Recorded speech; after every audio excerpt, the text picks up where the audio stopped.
Dear students, class 10th maths chapter 3 exercise 3.1 का question number 6 solve करते हैं। Question solve करने से पहले मेरा आपसे रिक्वेस्ट है, चैनल को सब्सक्राइब जरूर कर लें। क्वेश्चन पर हम आते हैं। क्वेश्चन में हमें लीनियर इक्वेशंस के पेयर से एक इक्वेशन हमको दे रखी है, दूसरी इक्वेशन हमको अपनी तरफ से लिखनी है और इस तरह से लिखनी है कि उनके रेशियोज ये रिप्रेजेंट करें कि वो इंटरसेक्टिंग लाइंस हैं, दूसरी पैरेलल लाइंस हैं एंड तीसरी कोइंसिडेंट लाइंस हैं। तो पहला इक्वेशन हमको दे रखा है, तो इसका क्वेश्चन सॉल्व करते हैं। इस क्वेश्चन को given line 2x + 3y - 8 = 0 intersect the line. अपनी तरफ से सोच के लिखेंगे इस इक्वेशन को। आप चाहें तो दूसरी भी लिख सकते हैं, x + 3y - 10 = 0 as a1/a2 is not equal to b1/b2। अब आप समझिए यहाँ से, क्योंकि इंटरसेक्टिंग लाइंस की जो कंडीशन होती है वो यही होती है, a1/a2 is not equal to b1/b2। तो हमने उस सेकंड इक्वेशन को इसी तरह से लिखा है कि उनके रेशियोज a1/a2 b1/b2 के इक्वल नहीं है। जैसे आपको करके दिखा देता हूँ। यहाँ पर अगर पहली वाली इक्वेशन को कंपेयर करेंगे तो यहाँ से आ जाएगा a1 = 2 आ जाएगा, b1 = 3 आ जाएगा एंड c1 = -8 आ जाएगा। सिमिलरली सेकंड इक्वेशन को जब कंपेयर करेंगे तो a2 आ जाएगा 1 एंड b2 आ जाएगा 3 एंड c2 आ जाएगा -10। तो रेशियो जब कैलकुलेट करते हैं हम यहाँ पर, तो a1/a2 मीन्स 2/1 और जो b1/b2 हो जाएगा 3/3। 3/3 का मतलब हो जाता है 1, तो ये हो जाएगा 1। It means a1/a2 is not equal to b1/b2 हो रहा है। तो इसी वजह से हमने इस इक्वेशन को ऐसे सोच के लिखा था कि जो सेकंड वाली इक्वेशन हो और पहली वाली इक्वेशन का जो पेयर बने वो इंटरसेक्टिंग लाइंस के लिए बन जाए। सिमिलरली अब हम पैरेलल लाइंस के लिखेंगे।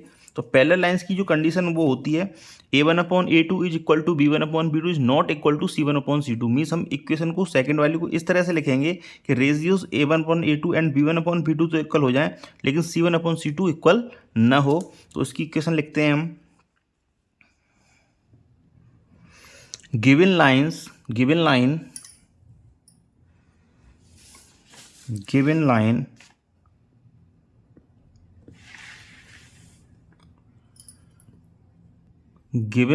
2x + 3y - 8 = 0 2x + 3y - 8 = 0 is parallel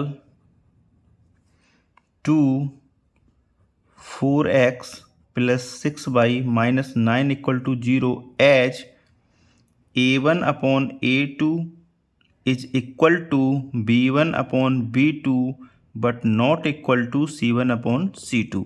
तो आप करके भी देख लीजिए। a1/a2 मतलब 2/4, तो ये हो जाएगा 2/4 इक्वल 3/6, b1/b2 3/6 हो जाएगा, is not equal to c1/c2 means -8/-9। तो देखो 2 बन जा 2, 2 2 जा 4, तो ये आ जाएगा 1/2। सिमिलरली ये भी आ जाएगा 3/6 भी 1/2 हो जाएगा, लेकिन -8/9 ये हो जाएगा 8/9। तो यहाँ से कंडीशन सेटिस्फाई हो गई।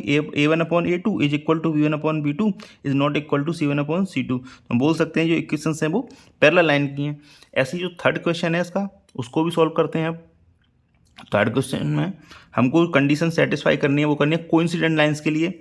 तो लिखते हैं नंबर थर्ड। आप चाहें दूसरी इक्वेशंस भी अपने मन से सोच के लिख सकते हैं। तो गिवन